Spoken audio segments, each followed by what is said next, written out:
بسم اللہ الرحمن الرحیم۔ السلام علیکم ناظرین۔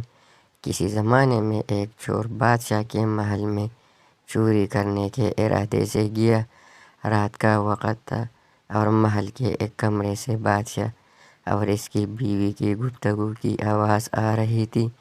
وہ کھڑے ہو کر سننے لگا، اگرچہ ایسا سننا غلط ہے، ناجائز ہے، چوری ہے، لیکن چور تو چوری ہی کرنے آیا تھا، تو اسے سننے میں کیا چیز مانع ہوتی؟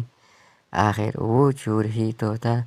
اس چور نے سنا کہ بادشاہ اپنی بیوی سے کہہ رہا ہے کہ میں اپنی بیٹی کی شادی ایسے آدمی سے کروں گا جو نہایت متقی و پرہیزگار ہو، بہت اللہ والا ہو۔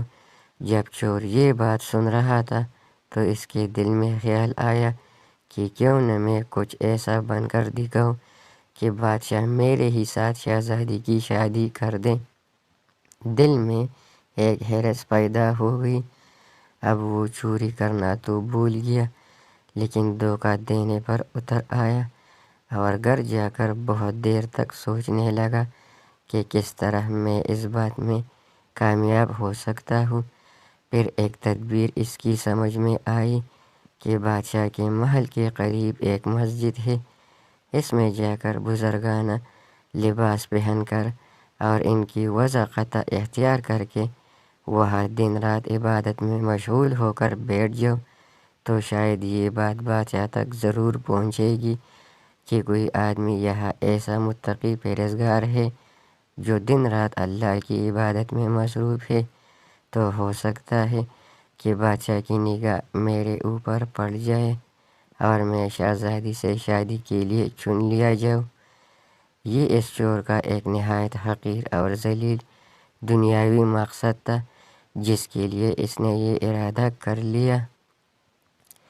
پھر اس نے اپنے پروگرام کے مطابق بزرگانہ لباس و پوشاک و ثقافت اختیار کر کے اس مسجد میں جا کر نمازوں پر نمازیں، ذکر و تلاوت، مراقبہ سب شروع کر لیا۔ دن گزرتے رہے اور لوگوں میں شہرت ہوتی گئی کہ کوئی اللہ والے بہت بڑے ولی یہاں آ گئے ہیں جو دن رات عبادت کرتے ہیں۔ یہاں تک کہ یہ بات بادشاہ تک پہنچ گئی کہ یہاں کوئی اللہ والے آ کر بیٹھے ہیں، جوان، زہد و عبادت میں لاجواب، تقوی و طہارت میں بے نظیر۔ جب بادشاہ کو یہ بات معلوم ہوئی تو انہوں نے اپنے ارادے کے مطابق غور و فکر شروع کر دیا کہ شہزادی کے متعلق جو سوچا تھا اس کے لیے اسی کا انتخاب کیوں نہ کر لیا جائے۔ بادشاہ نے اس سلسلے میں گفتگو کے لیے اپنے وزیر کو بھیجا۔ وزیر اس شخص کے پاس مسجد پہنچا اور باادب ہو کر اس سے کہا کہ میں آپ کی خدمت عالیہ میں بادشاہ کی طرف سے ایک پیغام لے کر آیا ہوں۔ اس نے پوچھا کہ کیا پیغام ہے؟ وزیر نے بتایا کہ بادشاہ نے کئی سال پہلے یہ فیصلہ کر لیا تھا کہ وہ اپنی بیٹی کا نکاح ایک ایسے شخص سے کریں گے جو بڑا متقی و پرہیزگار ہو، اللہ والا ہو، اور وہ اس کی تلاش میں تھے۔ اب جو نظر گئی تو نظر انتخاب آپ پر آ کر رک گئی ہے، لہٰذا بادشاہ نے مجھے بھیجا ہے کہ اس سلسلے میں آپ سے گفتگو کروں۔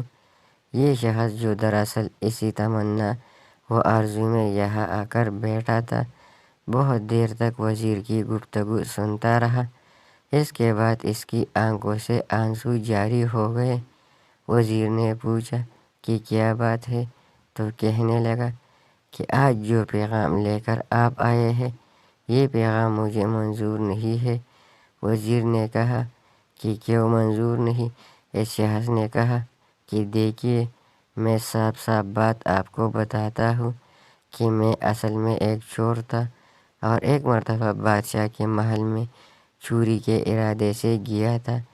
پھر جو کچھ بھی ہوا اس کو سنایا اور اس کے بعد اس چور نے کہا کہ میں نے تو یہ وضاحت اسی حرص کی وجہ سے اختیار کی تھی، لیکن میں یہاں آ کر بیٹھا تو میرے خدا نے مجھے اپنا بنا لیا۔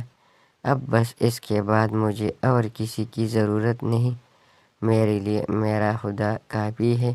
بے شک جب عبادت ہو جائے، نماز ہو جائے، ذکر ہو جائے، اور ہماری دیگر عبادتیں واقعی عبادتیں ہو جائے، تو بے شک یہ نمازیں اور عبادتیں انسان کو برائیوں سے روکتی ہیں۔